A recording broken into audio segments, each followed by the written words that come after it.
જય શ્રી કૃષ્ણ મિત્રો.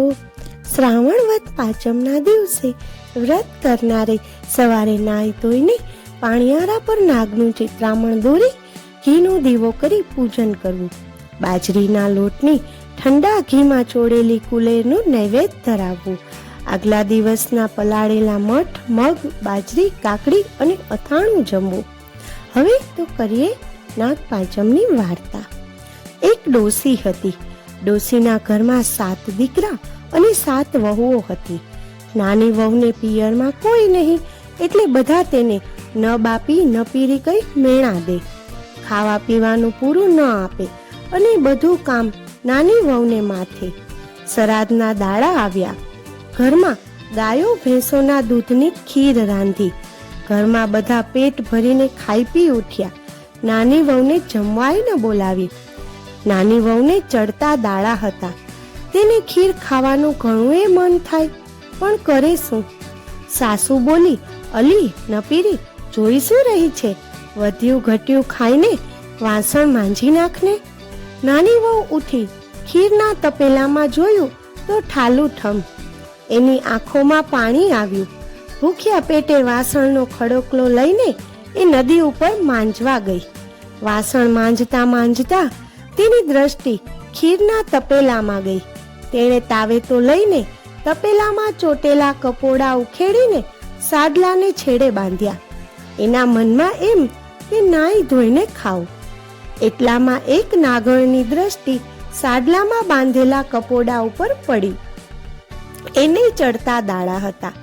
એને ખીરના કપોડાનો ભાવ થયો. એ આવીને ગુપચુપ ખાઈ ગઈ. વહુ નાઈને આવી.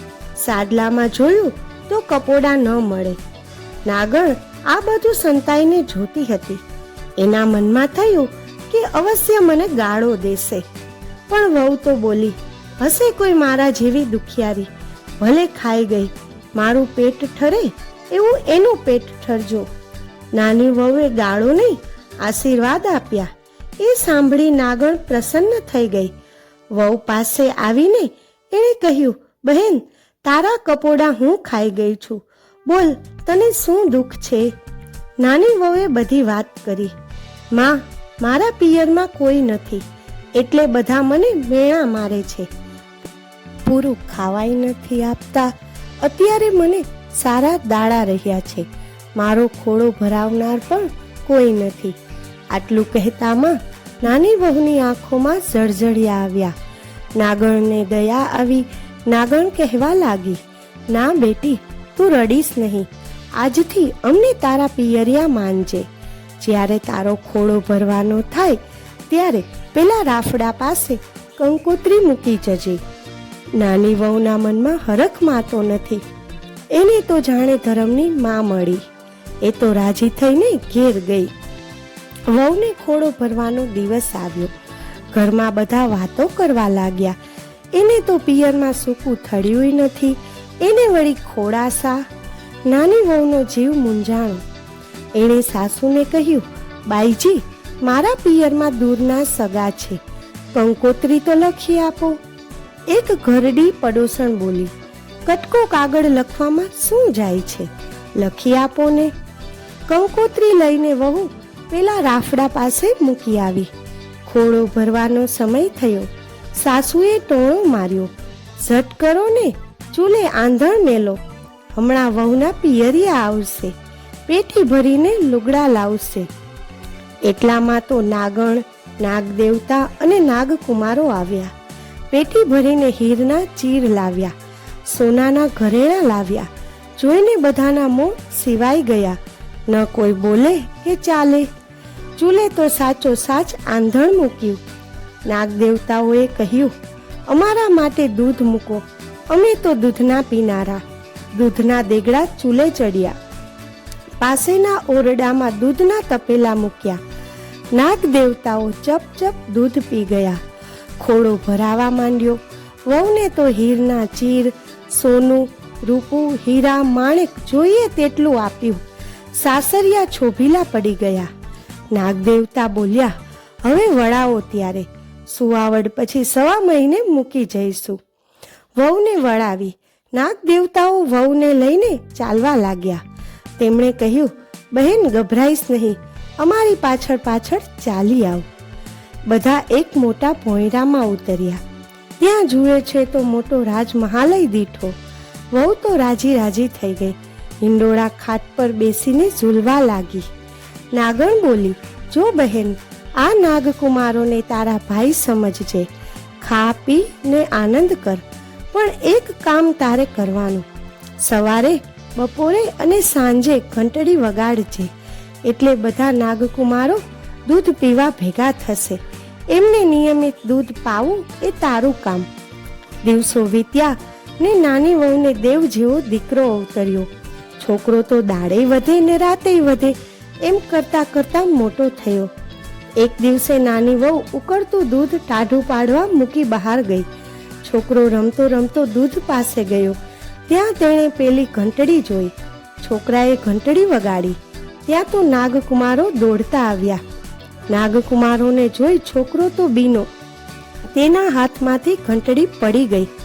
ઘંટડી બરાબર 2 નાગકુમારોના પૂંછડા પર પડી, એટલે તેમના પૂંછડા કપાઈ ગયા. બીજા દૂધ પીવા ગયા, પણ ગરમ ઉકળતું દૂધ બાપડાઓના મોઢા બળી ગયા. નાગકુમારો તો બાંડિયા અને બુચિયા થઈ ગયા. નાની વહુ બહારથી આવીને જુએ તો રૂપાળા નાગકુમારો બાંડિયા બુચિયા થઈ ગયા. પણ શું કરે, નાના છોકરાને શું કહે? પણ નાગકુમારો ક્રોધે ભરાયા અને કહેવા લાગ્યા, અમે તારા છોકરાને કરડી ખાશું. એટલામાં નાગમાતા આવી પહોંચી અને નાગકુમારોને શાંત કર્યા. પણ એમના મનમાંથી વેર ગયું નહીં. નાની વહુને સાસરે વળાવવાનો દિવસ આવ્યો. મનગમતી પહેરામણી આપી, સોનાનો ચૂડો આપ્યો અને વિદાય દેતા નાગમાતાએ કહ્યું, તને દુઃખ પડે તો અહીં આવજે. સાસુ તો છોકરાને જોઈ વહુને ભેટી પડી, પણ બીજી વહુઓના મનમાં થયું કે આ માનીતી થઈ પડશે, એટલે બીજી વહુઓ એની પર વધારે રીસ કરવા લાગી. હવે પેલા નાગકુમારોના મનમાં થયું કે અહીં આપણને માતાએ કરડતા વાર્યા, પણ ત્યાં કોણ વારશે? એમ મનમાં ગાંઠ વાળી નાની વહુને સાસરે કરડવા આવ્યા અને ઘંટી નીચે સંતાઈ ગયા. વહુ પાણીનું બેડું ભરીને આવી. ઉંબરામાં આવતા ઠોકર લાગી, એટલે તેને પોતાના બાંડિયા બુચિયા ભાઈ સાંભળી આવ્યા. તે બોલી, ખમ્માઓ મારા બાંડિયા બુચિયા વીર. નાગકુમારો તો વિચારમાં પડ્યા કે બહેન હજી આપણને કેટલા સંભાળે છે. બીજે દિવસે નાની વહુ પાણી ભરવા ગઈ. નાગકુમારો પણ છાનામાના સાથે ગયા. વહુને વાવને પગથિયે ઠેસ વાગી. નાની વહુ ફરીથી બોલી ઉઠી, ખમ્મા મારા બાંડિયા બુચિયા વીર.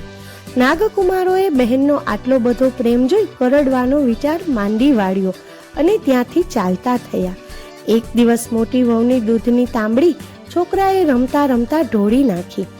એ તો લાલ પીળી થઈ ગઈ અને છણકામાં બોલી, અમારા રાંકનું દૂધ સીધ ઢોળાવી નાખો છો. તમે તો મોટા પિયરના છો. કાલે ગાયો લાવીને બાંધશો, પણ અમે શું કરીશું? નાની વહુને ખોટું લાગ્યું. તે છોકરાને લઈ ફરીથી નાગમાતા પાસે ગઈ અને તેણે પોતાના દુઃખની વાત કહી. નાગમાતાએ એને 2 દિવસ રાખી અને કહ્યું, બેટી, ચિંતા ન કરીશ. જા તું ઘરે જઈને વાડો કરાવ. હું કાલે ગાયો મોકલીશ. વહુએ ઘેર આવી વાડો કરાવ્યો. એટલામાં તો પેલા બાંડિયા બુચિયા ભાઈ પુષ્કળ ગાયો લઈને આવ્યા. બહેનનો વાડો ગાયોથી ભરાઈ ગયો. બહેન પેલા નાગકુમારોને ભાઈ ભાઈ કહીને ભેટી પડી. વાડો ભરાતા વધેલી ગાયો તેણે જેઠાણીઓને પણ આપી. જેઠાણીઓ રાજી રાજી થઈ ગઈ. આખા ઘરમાં આનંદ થઈ ગયો. જય નાગ દેવતા, જય નાગ માતા. જેવા નાની વહુને ફળ્યા એવા અમને અને કથા સાંભળનાર સૌને ફળજો.